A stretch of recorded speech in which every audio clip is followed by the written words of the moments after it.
cumplió un año, Rolo. Qué increíble. Un año de la guerra de... Sí, le llaman guerra, otros llaman directamente una invasión rusa a Ucrania. En fin, todo esto hay que todavía seguir masticándolo. Es impresionante que tengamos en el 2023 activa una guerra y con recursos que incluso ayer llegaron desde Estados Unidos. Llegó Joe Biden a visitar a Zelensky, al presidente de Ucrania, en el fondo para decirle, aquí estoy, seguimos en el fondo. Sí, a eso fue Biden, digamos, ¿no? Entró en vigencia también el TPP-11. Bueno, de esto y sus alrededores vamos a hablar precisamente con el analista internacional Guillermo Holtzman, que está en línea. Guillermo, ¿qué tal? Muy buenos días. Hola, Guillermo, buen día. ¿Qué tal, Álvaro? Rodolfo, gusto saludarles.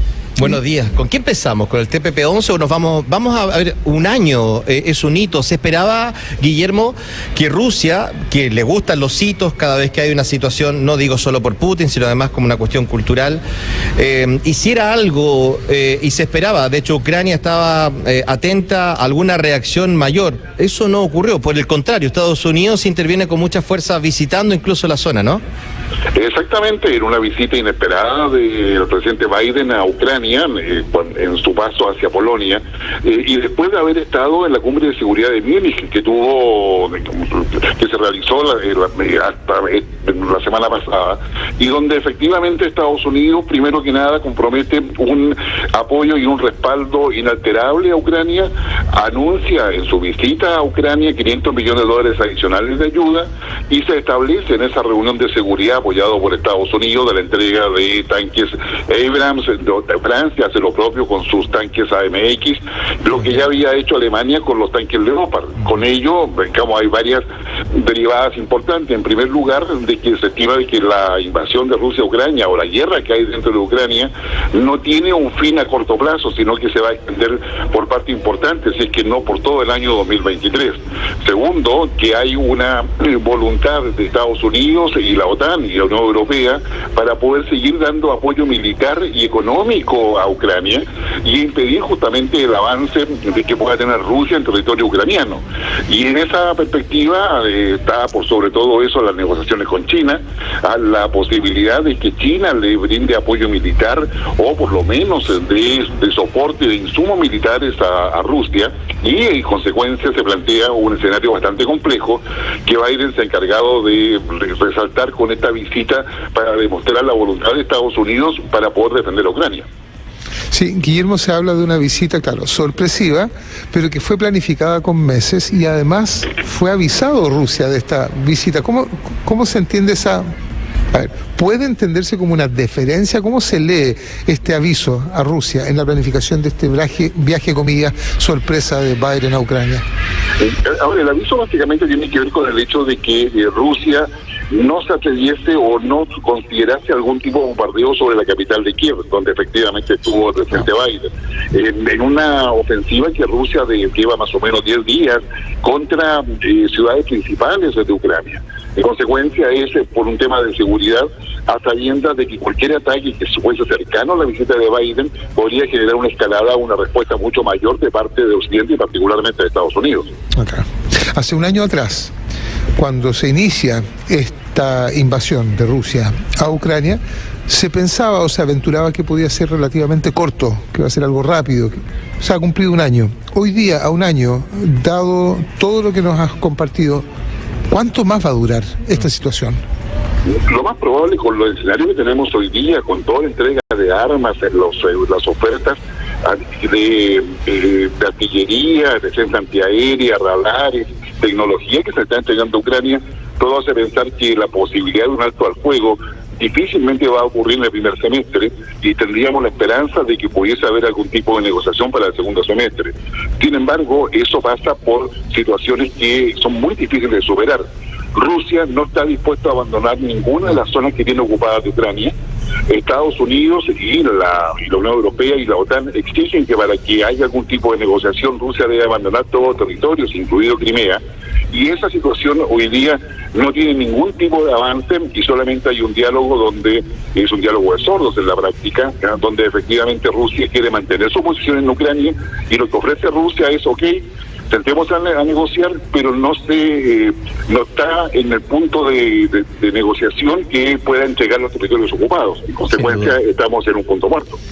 Pero también, bueno, ya pasaron, esta guerra pasó 4 estaciones. Digo esto porque el invierno es bien relevante, y de hecho los rusos estaban esperando el invierno para poder avanzar con toda la artillería, dado el congelamiento propio de la tierra y no lo fangoso que le podría haber provocado también el traslado de estos tanques tan pesados en la zona. Eso se esperaba y además, bueno, están muy acostumbrados también a esas condiciones.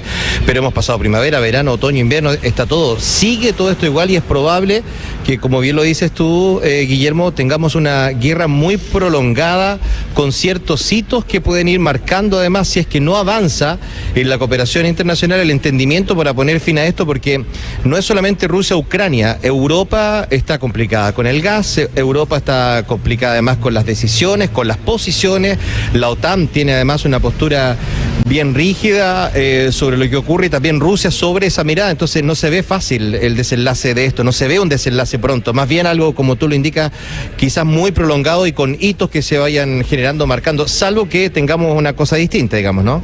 Exactamente, por lo menos lo que hoy día sabemos es que Rusia, digamos, ha restringido, y lo propio está haciendo Europa, digamos, las exportaciones de parte de Rusia, tanto de gas como de energía, pero también ahora ha vuelto a incluir los fertilizantes y todo lo que son granos, que había un acuerdo con Ucrania y ese acuerdo se ha suspendido. En consecuencia va a tener un impacto no solamente humanitario respecto a todo lo que significa la salida de ucranianos hacia otros países, sino que también va a profundizar la crisis alimentaria a nivel global. Eso tiene efecto en la economía en términos de inflación, en términos de mayores costos, y efectivamente lo que tenemos acá es una situación que es bastante compleja, que no solamente, digamos, se focaliza en la situación de Ucrania, sino que también afecta todo el globo en términos económicos y comerciales, y eso es un tema que claramente tiene que ver con la negociación que hay entre Estados Unidos y China, más allá de la participación de India, y en consecuencia estamos en un proceso que es bastante complejo e incierto en muchos sentidos. Guillermo, estamos hablando con el analista internacional Guillermo Holtzman. También mencionábamos la entrada en vigor del TPP-11. De hecho, destacamos, el gobierno ha destacado la entrada en vigor del TPP-11, convirtiéndose Chile entonces en la 10ª economía miembro del tratado. ¿Qué potencial, qué virtudes le ves precisamente a esta situación con la entrada en vigencia del TPP-11?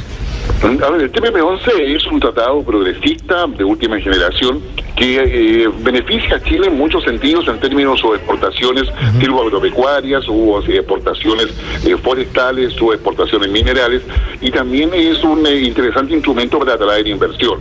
Ahora viene todo lo que es la implementación, viene todo lo que es la adecuación reglamentaria, digamos, y particularmente todo lo que son los procedimientos y protocolos que se exigen para que las exportaciones chilenas tengan esos beneficios, particularmente a mercados de Japón, varios países de Asia y por supuesto incluyendo Australia, por ejemplo.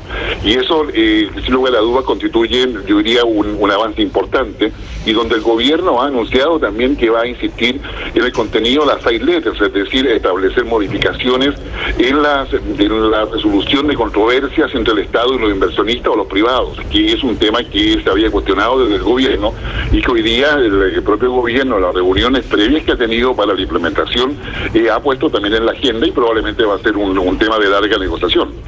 De acuerdo.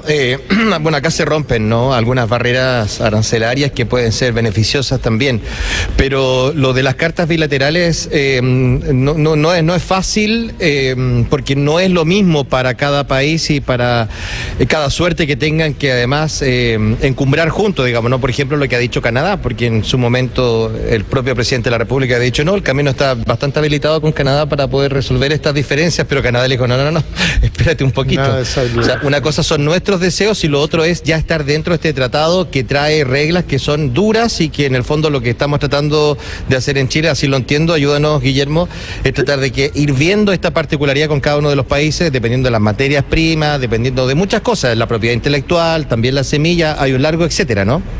Exactamente, hay un largo etcétera, y ese etcétera exige que los países tengan procesos internos para poder calificar y certificar sus exportaciones de tal forma de que sean aceptadas en el mercado mundial con los estándares medioambientales, claro, con los estándares sobre bioquímicos, etcétera, que se exigen para que efectivamente los productos chilenos sean aceptados en el mercado internacional.